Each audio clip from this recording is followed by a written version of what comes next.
Experiment 319 was the 319th genetic experiment created by Jumbo at Hampshire funding. He was designed to fire spine-like darts that make his victims unintelligent by causing any hit victim's goofiness level to increase by 99%, leaving them only 1% clever.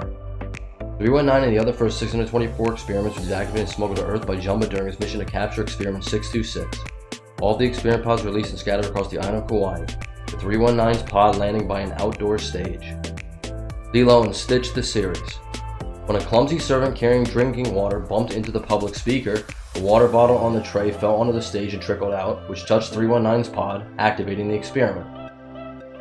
319 then climbed onto the stage and spiked Dr. Okra and her servant, causing him to act goofy. He next rolled in front of the entire audience and attacked them as well, scaring them all away. Later, 319 attacked the museum until he was captured in a containment orb by Stitch, but not before spiking him and Jumbo.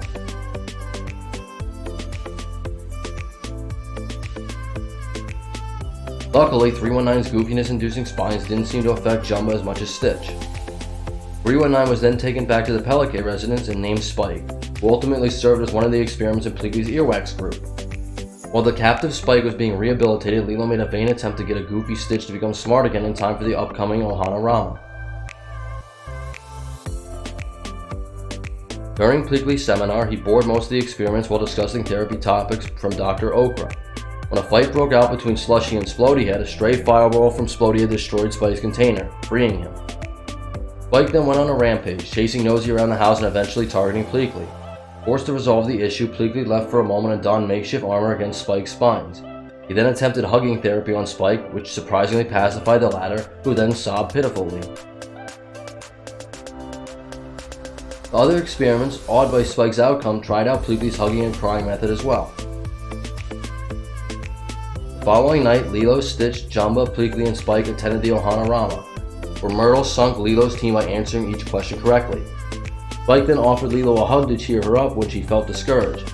He declined, however, because although Spike was rehabilitated, a spray spine would likely affect her intelligence.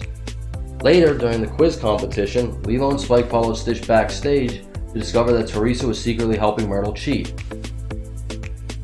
Thus, Lilo convinced Spike to hug Teresa, who got pricked and kept giving Myrtle really silly answers as a result. After Lilo won the Ohana Rama, Myrtle stormed out in a rage. Spike felt sorry for Myrtle and decided to hug her as well, spiking the latter.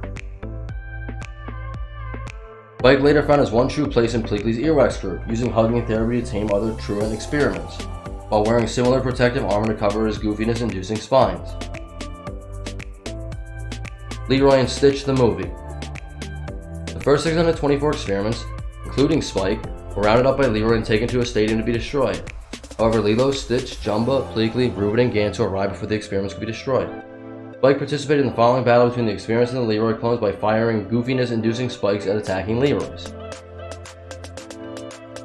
However, the Leroys soon gained the upper hand in the battle, but were defeated when Lilo, Stitch, Reuben, and several other experiments performed the song Aloha Oi, which caused the Leroy army to shut down due to a failsafe mechanism. Special abilities. Spike can fire his spines like darts that are capable of hitting multiple targets at once. His quills also contain a venom that increases the victim's goofiness by 99% when struck, leaving them only 1% clever. Weaknesses. The effect of Spike's goofiness-inducing spines only lasts 48 hours. He is also emotionally susceptible to hugging therapy and capable of emotionally supporting others. I've never heard of that. Trivia. Spike is clearly based on porcupines, but unlike him, real-life porcupines cannot throw or shoot their quills. When Jumbo got pricked by Spike, he did not appear to be affected. Spike is one of the few known experiments whose power Stitch is vulnerable to. Spike, along with Nozick, Richter, Butter, Splody-Head, Gigi, Tang, Shortstuff, Yang, Foon, and one unconfirmed experiment are the only known experiments that are primarily quadrupeds. Spike is one of the 6 known experiments to be rehabilitated by someone other than Lilo and Stitch, the other 5 being Gigi, Elastigo, Yarp, French Fry, and Snooty. Spike, alongside Yarp, were rehabilitated by Pleakley. Spike's pod color is yellow. If you enjoyed this video, please smash a like and subscribe to the channel for more Lilo and Stitch videos. And leave a comment down in the comment section of who's your favorite experiment and which one you'd like to see us do next. Until next time, aloha!